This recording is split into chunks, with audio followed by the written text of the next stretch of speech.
Sol y viento pa' su vida, sol y viento, sol y viento pa' su vida, sol y viento. Bonjour, je m'appelle Patrick Bernard. Bienvenue à une édition spéciale du Piment.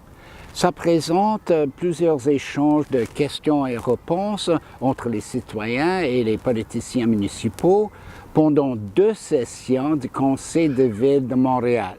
La première session était extraordinaire, c'était pendant le temps des inondations, pendant un temps d'état d'urgence, et c'était dans l'arrondissement de Pierrefonds-Ouest, dans l'ouest de l'île.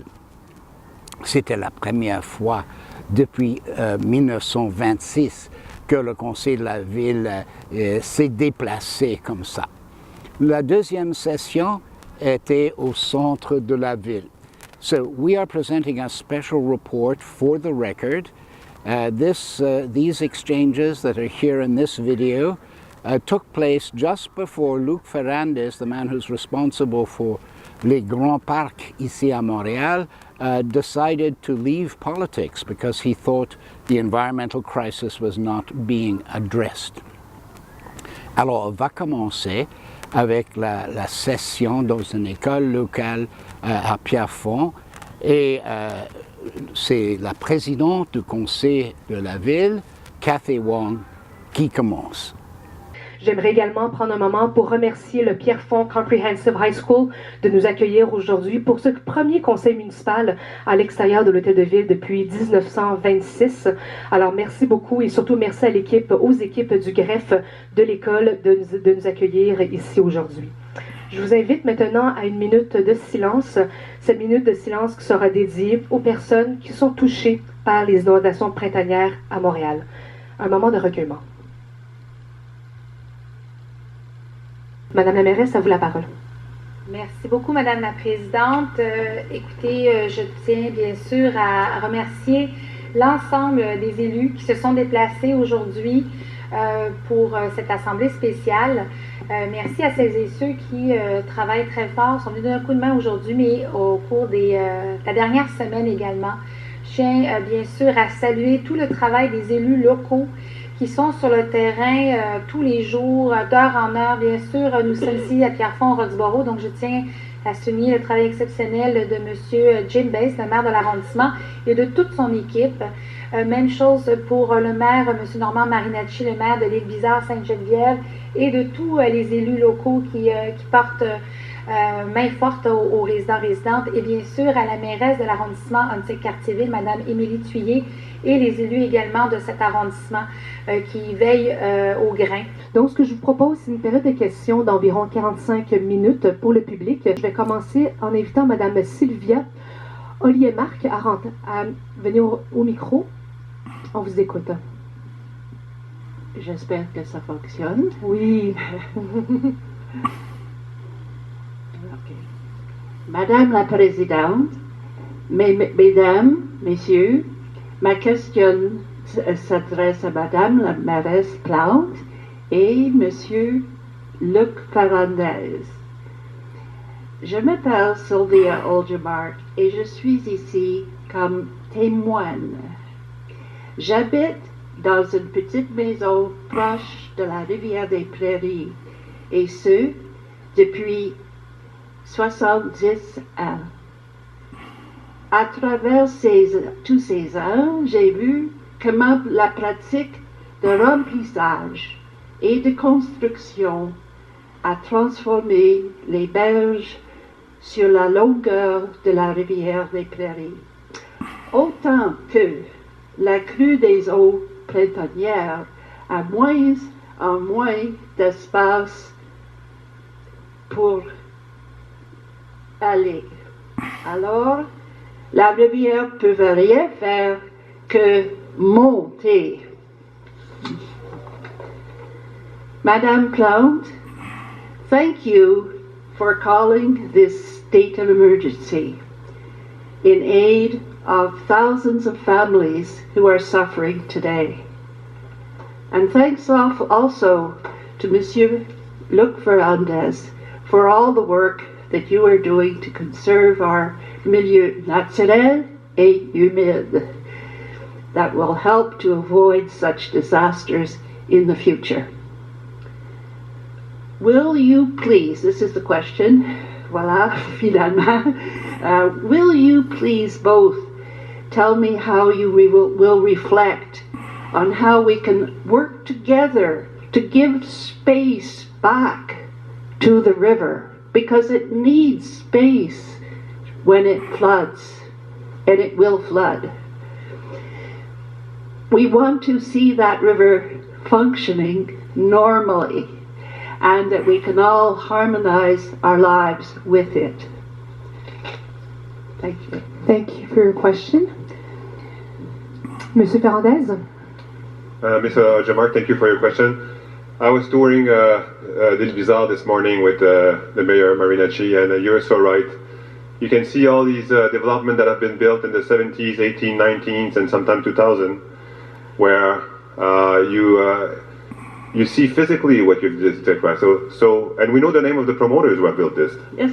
Where the land has been raised up to 7-8 feet to construct a few luxury homes, and just beside you have these mobile homes where the water from the top of the raised field is going down on these poor people. And more globally, you're right to say that we have built too much. If we were to follow the plan of the present administration and build the development of the Pierrefonds, there would have been hundreds of thousands of liters of water that would have fallen on the roofs of houses and on the pavement and in the sewage system into the river. And where this water would be now, it would be on the ground. It wouldn't be down the river, it would be on the ground. And it's like this all over Quebec, at least in the west part of the province. 2 months ago, but last year, the last government had decided to revise and make the law on wetlands more constraining. And there was a huge lobby by all sorts of mayors all around Quebec asking for more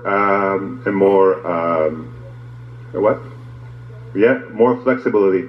It's too severe, they were saying. I hope today they're not saying it's too severe. No. I hope that the minister who went on the media 2 months ago to say it was too severe, the actual minister, I hope she's changed her mind. I hope. Et en conclusion? So yes, you're so right. We have to stop to build on low fields. We have to stop to build on les rives everywhere we are. We have to revise all the maps. Ferrandez. And I am confident this is what the government is thinking about right now. Merci, Monsieur Ferrandez. Okay, thank you. Bravo. And do you have a second question? Yes, I do. Will you, at this administration, please consider a moratorium on all future building in our last natural spaces, our natural milieu, and wetlands on island Montreal? Thank you for your question. Mr. Ferrandez? It cannot be called what you said. It cannot be a moratoire, but there are zoning laws. Right now, there are lots of fields in the West Island of Montreal who are not zoned for residential, and this administration will never ever change the zoning. Merci beaucoup. Merci beaucoup. Bonjour. Merci pour vos questions. J'invite maintenant Monsieur David Fletcher à rentrer. Bonjour, Monsieur Fletcher. Good evening, Good evening. everyone, and Madam Speaker. Thank you. I say this to all of the council for holding this meeting on the edge of the disaster zone. It gives us an opportunity, we West Islanders, to come and to address you directly, and we're very grateful for that. Our neighbours have been severely affected, and our feelings go to them, as I know yours do. I'm a long-time resident of the West Island, 56 years, thereabouts. According to my observations recently, the 185-hectare site in western Pierrefonds, threatened with the Cap Nature development, is now an elevation comparable with the water level in the Rivière des Prairies, now in serious flood. It's only very slightly higher by my observation, than the level of the retention basin, the sump, at the Héritage-sur-le-Lac site, a development site which adjoins the wet meadows and the prairie humide in those 185 hectares. The wet meadows referred to are ecologically rich and would act as a flood buffer during periods of severe inundation, which many authorities project are likely to increase in frequency. By the way, in Baltimore and the United Kingdom, we're now seeing, and the rest of Europe, we're now seeing events that are not century-long events. They're millennial events. In the case of Baltimore, they had 2 such millennial events in the span of 2 years, starting in 2016. Can we expect that the same kind of scenario here? I think we can expect that things are going to get worse. And Mr. Fisher, what will be your question? My question. Yeah. I'll just give a little preamble to that. Since the province identifies floodplains, and the city is responsible for zoning and the issuing of development permits favoring increased tax revenues, and citizens and property owners trust of the judgment of these decision makers, and since the Insurance Board of Canada will not, absolutely not, cover overland flooding as a matter of policy, can we expect that any new developments in those wet meadows in western Pierrefonds will place governments and municipal councils in complete state of liability at the time of major flood? And should not that onus also apply to the present victims? Thank you for your question. Oui, Monsieur Ouellette. Yes, 1, 2, yeah, okay. Hi, thank you for your question. As you may know, the CMM, or le Conseil Communauté Métropolitaine de Montréal, is actually remapping all the maps of the floodplains. And because one of the major issues that we found, unfortunately, that we found in 2017, is the maps that we are using to give permits are so old, so difficult to interpret, to understand, but there's also lots of false information on that map, and those maps need to be revised. They need to be revised with new methodology that not just show the height of the flood, but also if it's because on the old map it was only showing where the water will reach, but not the height and not also the speed of the water. So so the new maps that will come, we hope in next year, will show the dangerosity of when the floods will go. And right now, one time last week, but also this weekend, the CMM bought some planes to survey, to have some aerial photo reconnaissance of where exactly the floods have reached. So all those new information, those data will help us a lot to build those new maps. But we have to put another buffer because we know that the climate change will probably worsening the floods in the future. Merci, Monsieur Ouellette. Just a comment to that, by the way. I see flood maps as history, and looking at history to decide what's going to happen in terms of disaster is like driving your car at speed on the highway while making reference to what's in your rearview mirror. So I think, we have to be very, very prudent and give a lot of latitude, give a broad space for our decision making. And I'd like to ask my second question. Can a long-term, multi-generational cost-benefit analysis stretching out to 70 or 80 years that includes cost to the public purse at all levels be conducted well before the vocation in the fields of Western Pierrefonds is decided? Thank you for your question. Mr. Ouellette? This one. The first thing we need to think is, yes, we need to do some new things here on the island of Montreal, El Bizarre also, but the Outaouais River, there's a huge drainage basin. So if we want to think in the future and long term, we need to see it as a whole. So maybe they have, and when you do the cost analysis, maybe it's cheaper collectively to build some, I don't know, retention dam, reservoir in Abitibi and in the Pontiac region. Also, maybe from some old community, build some collective dikes, and also to make some other improvement here in Montreal. For example, yes, we can convert some lands that was in the hope of construct for residential to switch to parks, for example. But if we want to have a long-term vision and also a cost-benefit analysis, we need to see as the whole drainage basin and not just here in Montreal. Merci, Monsieur Ouellet. Thank you. Thank you, Mr. Fletcher. Alors, j'invite au micro Madame Suzanne Stacho à prendre la parole. Bonjour, Madame Stacho. Bonjour, hello. Hi. Thank you all so much for coming to help my neighbors. My house is not affected, but I'm very emotional because my neighbors are, and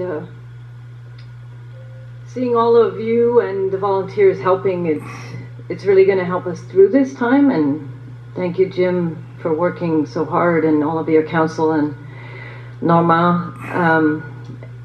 We're really in a crisis, and I don't really have a question. I just noticed the license plates, and they say "Je me souviens," and I just really hope that after all of this difficult time, that we take that time to remember. We need to remember this. People are in extreme crisis right now. We have some ways that we can prevent more crises. And we absolutely cannot build in those areas anymore. We can't create new construction and put more people in danger. And so I really just have a statement, and I repeat, I thank you very much for helping. And I really hope that je me souviens. Thank you. Thank you very much, Mrs. Stacho. Madame la mairesse. Yes, thank you, Madame Stachu, for your words. You're right. It's hard to see people suffering and having to deal with a lot of stress right now, and at the same time to see everybody participating and contributing. It's great. That being said, solidarity in moments like this are important, but then we need to work on so it doesn't happen anymore. And I feel like this year, though in 2017 it was. What happened was even like in this area was even worse. But I feel like 2 years after, it's almost like it is now that we realize that it's not going to be anymore this, like you were saying earlier, like, oh, it's supposed to happen once every 50 years or 100 years. We're not there anymore. So I think a lot of people taking fully consciousness of what was happening with that. And I can assure you that as elected official here in this council, things needs to be done. Things are being done, but there's going to be a lot of conversation. Zoning is major. It's hard to erase what happened in the past, but I can assure you that for us, for our administration, the fact that we want to protect so many lands on the West Island is part of that. This is why we feel this is what needs to be done. Being to stick on the zoning and not to give any derogation to build houses makes absolute sense, and we will not go against that. I can assure you with this. And as president of the CMM, I'm glad to be at the head of the CMM so we can bring those concerns and making sure that all the mapping and everything that is being done also needs to come through a very, very strong political message. We will not continue this way. We cannot continue this way. Not only do we need to protect more, but we cannot let people or municipalities build houses in places where it will have not only impact on their lives, but on an entire territory and for the future. That needs to stop. Et en conclusion? Well, I guess that needs to stop. And thank you for all of you. I know you've been, you work a lot to raise awareness around those issues, and it's together, the civic society and the political will. If we do, and we do have it, we can change things. So thank you. Merci beaucoup, Madame la mairesse. J'invite maintenant Monsieur Patrick Carrie-Barnard à rentrer dans la salle du conseil. Une question sur la transition écologique. Alors, bonsoir. Bonsoir. Madame la Présidente, Madame la mairesse, membre Bonsoir. du Conseil. Alors, je m'appelle Patrick Manant de la Coalition Verte ici à Montréal. Comme vous savez, la Coalition Verte appuie fortement l'idée de créer un parc dans l'est de la ville d'Anjou. Et c'est dans ce contexte de développement écologique que je pose une question. Le Canada est partie contractante à la Convention de Ramsar, c'est une ville en Iran, sur les zones humides avec 169 autres pays. La Convention a récemment adopté un label Ville des zones humides accréditées, comme un programme volontaire offrant l'occasion aux villes qui attachent de la valeur à leurs zones humides naturelles ou artificielles d'acquérir une reconnaissance internationale. Il y a seulement 18 villes dans le monde maintenant avec cette accréditation. La ville de Montréal est-elle prête à former un comité pour faire une application et devenir une ville des zones humides accréditées de la Convention de Ramsar? C'est ça la question. Merci beaucoup pour votre question. Monsieur Fernandez? Monsieur Bernard, bonsoir. Bonsoir, monsieur. Je ne connais pas la Convention de Ramsar. Nous avons milité auprès du gouvernement du Québec pour renforcer la loi sur les milieux humides. Nous allons être vigilants auprès du gouvernement actuel pour que cette loi soit maintenue. Mais d'habitude, et surtout dans les moments d'urgence comme ceux-là, ce qu'on cherche à faire, c'est en protéger le maximum. C'est pas tellement de remplir des documents pour faire partie des organisations internationales. Ça peut être lourd, ça peut être très lourd de point de vue administratif. Alors, on va regarder ça, on va regarder quel temps, quelle énergie ça prend pour faire partie de cette association, quelles sont les contraintes, quelles sont les limites, quelles sont les exigences, puis on répondra par écrit. Merci. Okay, avant de partir, je vais laisser un document avec un officiel ici qui vous donne un peu d'informations sur Ramsar, qui est important. Okay? Parfait. Et j'ai une question supplémentaire. Allez-y. Montréal est désigné, je viens de lire ça dans le métro et j'étais ravi. Montréal était désigné ville équitable. Et il faut être évidemment une ville écologique aussi.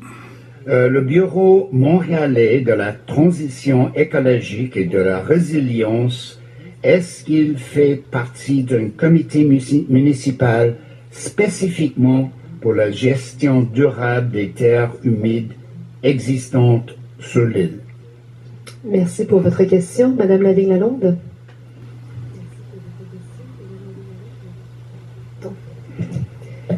Bonjour. Bonjour. Je pourrais pas répondre à votre question, sincèrement, je le sais pas.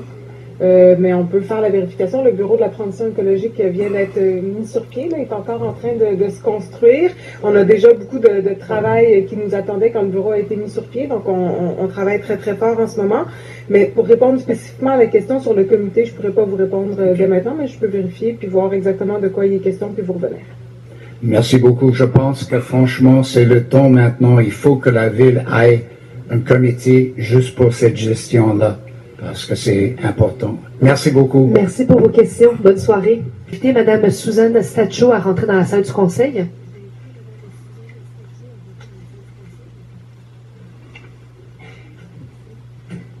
Bonsoir, Mme Stacho. Bonsoir. Good evening. I would like to thank the council again for being in Pierrefonds last week, 2 weeks ago for the special the special meeting. I really appreciated having everyone in the area that was so in such a crisis. So it helped us to feel some solidarity with the whole island. I thank you for that. At the last council meeting here in April 15th, Monsieur Fernandez, you replied to a question by Maxime Arnaldi about the protection of La Salam with this comment. Il y avait des droits à construire sur plusieurs des terrains dans cette ville I presume you mean the owners of the land, and I would like you to explain what rights these land speculators have. Thank you for your question. Monsieur Ferrandez? Thank you for your question, Madame Sacho. There are many landlords in the part that was supposed to be developed in Pierrefonds West, and I don't know which part of the land you're talking about. And, each of these landlords have many different lots.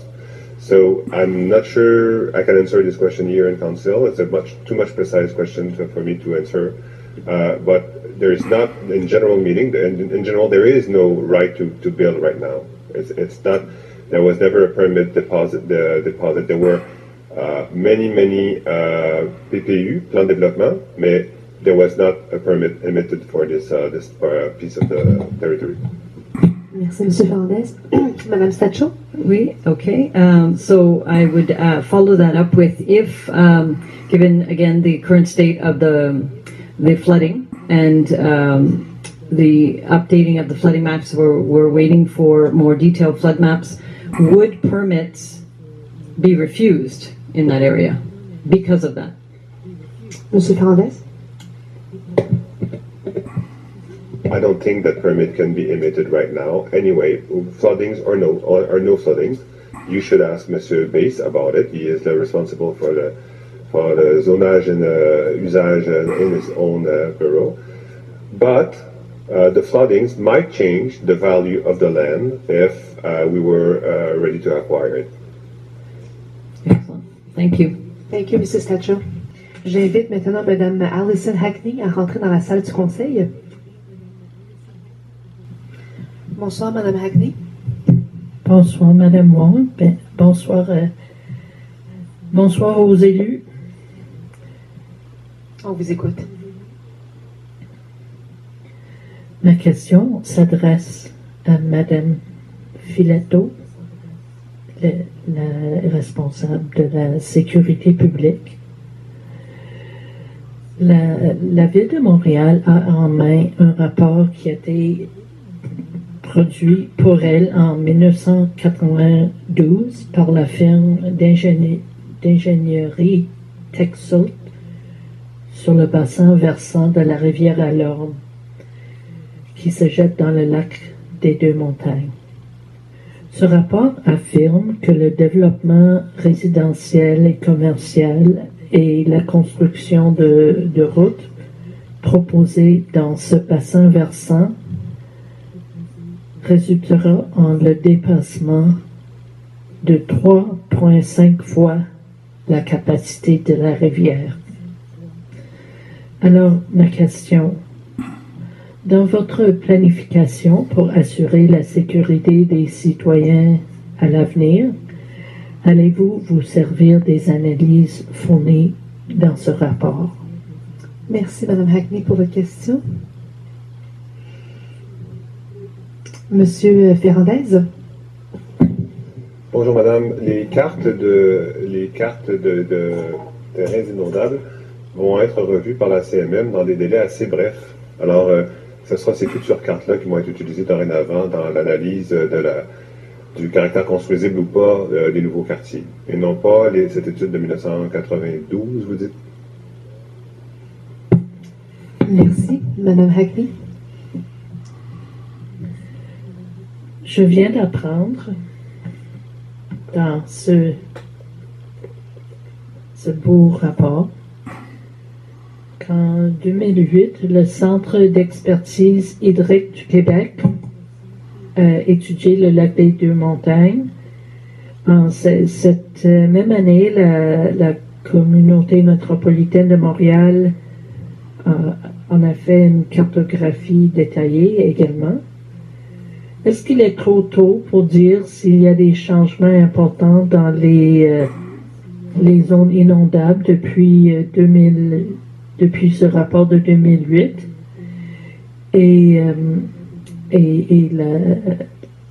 entre ces cartes et la cartographie qui est promise pour 2020, et aussi où et comment pouvons-nous consulter ces cartes? Merci, Madame Hackney. Monsieur Ferrand, ou Monsieur Ouellet, ou Monsieur... Oui, Monsieur Ouellet.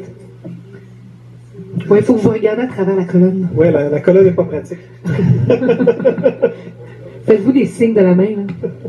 Monsieur Ouellet, allez-y. Bonsoir, madame. Il faut savoir qu'il y a différents types de cartes qui ont soit déjà été produites, soit qui sont en cours de production présentement.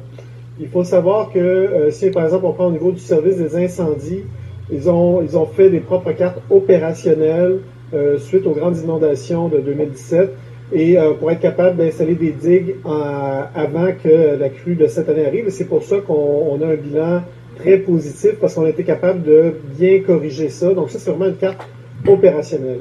Il faut savoir aussi que la CMM, au pic de la crue, au cours des derniers jours, dernières semaines, on a payé des survols aériens pour être capable de photographier l'ensemble des cours d'eau et de voir exactement jusqu'où l'eau s'est rendue.